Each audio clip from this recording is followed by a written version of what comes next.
لقد خلقنا الانسان فی کبد، بے شک ہم نے انسان کو بڑی مشقت میں پیدا کیا ہے۔ سورہ انشقاق کے اندر بھی اس طرح کی آیات آئی تھی، میں نے ڈیٹیل گفتگو کی تھی کہ ہر شخص مشقت میں پیدا کیا گیا ہے، پیدائش سے لے کے مرتے دم تک انسان مشقت میں، خصوصاً جب وہ جوانی کی عمر میں قدم رکھتا ہے تو مشقت میں اضافہ ہو جاتا ہے، اور وقت کے ساتھ ساتھ انسان پہ برا وقت ہی آتا ہے، اچھا وقت نہیں آتا۔ انسان کی مصروفیات بڑھ جاتی ہیں، انسان کی تگ و دو بڑھ جاتی ہے، اولاد کی تربیت کا معاملہ، ان کے رزق کا بندوبست کرنا، ظاہر ہے اللہ نے اسباب کے ساتھ چیزوں کو جوڑا ہوا ہے، تو پوری زندگی انسان مشقت کاٹتا رہتا ہے۔ لیکن کامیاب ہیں وہ لوگ جن کی یہ مشقت اللہ کے لیے ہوتی ہے، چاہے وہ اپنے بیوی بچوں کے لیے بھی کر رہے ہیں، لیکن خدا ٹاپ پرائرٹی رہے، اللہ کو ترجیح اول مانے۔ جیسے ہی اللہ کے حوالے سے ترجیح ہٹ گئی تو آپ کی بڑی سی بڑی نیکی بھی زیرو سے ملٹیپلائی ہو جائے گی۔ ایک شخص رزق حلال کما رہا ہے، اس کے لیے نیکی ہے، لیکن اگر اس کی وجہ سے وہ نمازیں چھوڑ رہا ہے، روزے چھوڑ رہا ہے، اللہ کے احکامات کو پامال کر رہا ہے، تو یہ اس کی نیکی پھر کس کام کی ہے؟ وہ تو پھر کئی اور لوگ بھی کر رہے ہیں۔ کیا دنیا میں لاکھوں غیر مسلم ایسے نہیں ہیں جو حلال کما رہے ہیں؟ بڑے بڑے اپ رائٹ قسم کے لوگ ہیں، اس طرح کے آپ کو مسلمانوں میں دکھانے مشکل ہو جاتے ہیں، لیکن جب تک خدا کے ساتھ کمٹمنٹ نہیں ہوگی آپ کی نیکیوں کا آپ کو فائدہ نہیں ہوگا۔ تو انسان کو مشقت میں اللہ نے پیدا کیا، ماں کو بھی مشقت اٹھانی پڑتی ہے، باپ کو بھی اٹھانی پڑتی ہے، اور انسان جب یعنی بچپن میں تو اس کی بڑی بادشاہ والی زندگی ہوتی ہے، جو جوانی میں قدم رکھتا ہے اس کی مشقت کا دور شروع ہو جاتا ہے، حتیٰ کہ انسان اس زندگی سے فارغ ہو جاتا ہے۔ اتنی تکلیفیں اٹھانے کے بعد ابھی آخرت کی تکلیفیں باقی ہیں۔ اگر کسی نے دنیا میں اللہ کی مرضی کی زندگی گزاری تو اس کی یہ مشقت عارضی ہے، ہمیشہ کی کامیابیاں اس کا مقدر ہے، اور اگر کسی نے دنیا اپنی مرضی کی گزاری تو یہاں پہ کتنی عیاشی کر لے گا، وہ الٹیمیٹلی مر کے ہمیشہ کی زندگی میں اللہ تعالیٰ کے حضور اسے ناکامی کا سامنا کرنا پڑے گا، اور ہمیشہ کی مشقتیں، ذلت اور عذاب اس کا مقدر ہونے والی ہیں، وَلِعَوْذُ بِاللَّهِ تَعَالَى۔ تو انسان کی کوشش ہوتی ہے، اب وہ کوشش اگر پازیٹیو ہے رزلٹ پازیٹیو نکلے گا، نیگیٹو ہے تو نیگیٹو نکلے گا۔ اسی کا ذکر اب آگے آ رہا ہے، أَيَحْسَبُ أَن لَّن يَقْدِرَ عَلَيْهِ أَحَدٌ، کیا انسان یہ گمان کرتا ہے کہ اس پر کسی کا بس نہیں چلے گا؟ یعنی وہ اگر دنیا اپنی مرضی کی گزار ہے تو یہ سمجھ رہا ہے آخرت بھی اپنی مرضی کی گزارے گا؟ نہ، ایسا نہیں ہوگا۔ یقول اہلکت مالا لبدا، بڑے فخر سے کہتا ہے کہ میں نے تو بڑا مال خرچ کیا ہے۔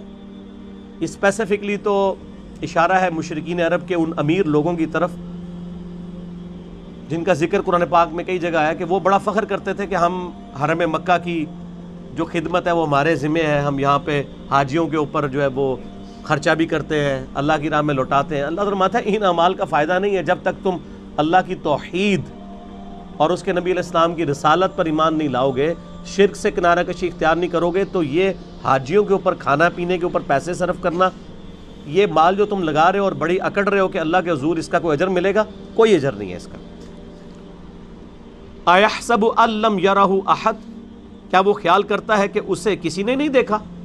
اس کو نہیں پتا یہ تم لوگ کس لیے کر رہے ہو، وہ کرتے تھے صرف اپنی عمارت کو جتانے کے لیے، ریاکاری کے لیے، لوگوں پہ اپنی جو دولت ہے اس کا روب ڈالنے کے لیے۔ جس طرح آج کل بھی آپ دیکھتے ہیں لوگ مساجد کے اندر وضو خانے بنواتے ہیں، ٹوائلٹس بنواتے ہیں، قالین ڈلوا لیتے ہیں، تو باقاعدہ وہ کئی جگہ پہ تو دیکھا گیا نیم پلیٹ لکھوا دیتے ہیں کہ وضو خانہ فلاں کے لیے ہوا ہے، فلاں کے سالے ثواب کے لیے۔